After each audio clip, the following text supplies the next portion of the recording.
All right, friends, I have a story for you today. This story is Rosie Revere, engineer. It did not make it to the Elite Eight in our March Madness, so I'm here to read it to you for one time and one time only. So this is Rosie Revere, engineer.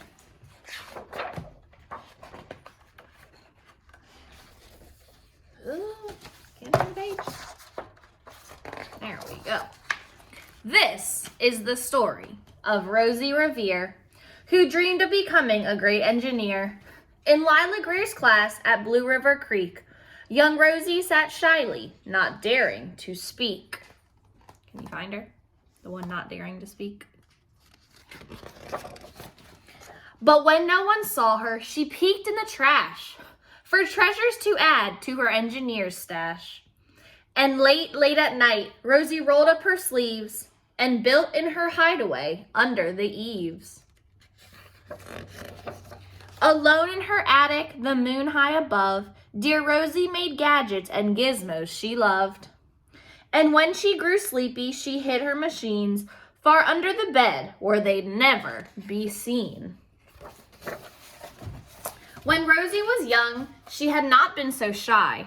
She worked with her hair swooping over one eye and made fine inventions for uncles and aunts.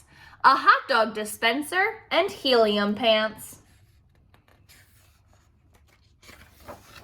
The uncle she loved most was zookeeper Fred. She made him a hat to keep snakes off his head. From parts of a fan and some cheddar cheese spray, which everyone knows keeps the pythons away. And when it was finished, young Rosie was proud. But Fred slapped his knee, and he chuckled out loud. He laughed till he wheezed, and his eyes filled with tears, all to the horror of Rosie Revere, who stood there embarrassed, perplexed, and dismayed. She looked at the cheese hat and then looked away. "I love it," Fred hooted, "oh, truly I do." But Rosie Revere knew that could not be true. She stuck the cheese hat on the back of her shelf, and after that day, kept her dreams to herself. And that's how it went until one autumn day, her oldest relation showed up for a stay. Her great-great-aunt Rose was a true dynamo who'd worked building airplanes a long time ago. She told Rosie tales of the things she had done and goals she had checked off her list one by one. She gave a sad smile as she looked to the sky. "The only frill left on my list is to fly. But time never lingers as long as it seems. I'll chalk that one up to an old lady's dreams." That night, as Rosie lay wide-eyed in bed, a daring idea crept into her head. Could she build a gizmo to help her aunt fly? She looked at the cheese hat and said, "No, not I." But questions are tricky, and some hold on tight, and this one kept Rosie awake through the night. So when dawn approached and red streaks lit the sky, young Rosie knew just how to make her aunt fly.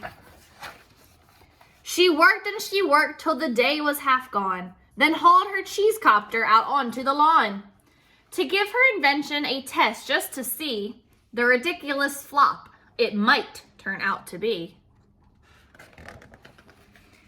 Strapped into the cockpit, she flipped on the switch. The Hello Cheese Copter sputtered and twitched. It floated a moment and whirled round and round, then froze for a heartbeat and crashed to the ground.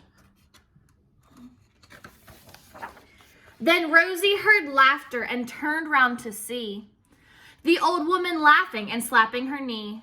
She laughed till she wheezed, and her eyes filled with tears, all to the horror of Rosie Revere, who thought, "Oh no, never, not ever again, will I try to build something to sputter or spin, or build with a lever, a switch, or a gear, and never will I be a great engineer." She turned round to leave, but then great-great-aunt Rose grabbed hold of young Rosie and pulled her in close, and hugged her and kissed her and started to cry. "You did it! Hooray! It's the perfect first try! This great flop is over. It's time for the next." Young Rosie was baffled, embarrassed, perplexed. I failed, said dear Rosie. It's just made of trash. Didn't you see it? The cheese copter crashed.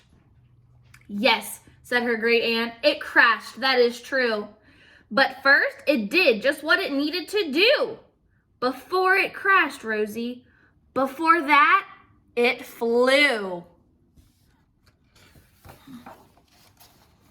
Your brilliant first flop was a raging success. Come on, let's get busy and on to the next. She handed a notebook to Rosie Revere, who smiled at her aunt as it all became clear. Life might have its failures, but this was not it. The only true failure can come if you quit.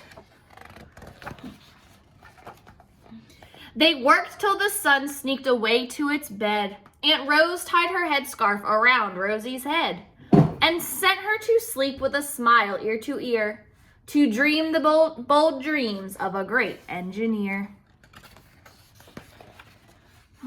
At Blue River Creek, all the kids in grade 2 build gazmos and gadgets and doohickeys too. With each perfect failure, they all stand and cheer, but none quite as proudly as Rosie Revere. So I hope you liked that story about Rosie Revere, who grew to be an engineer.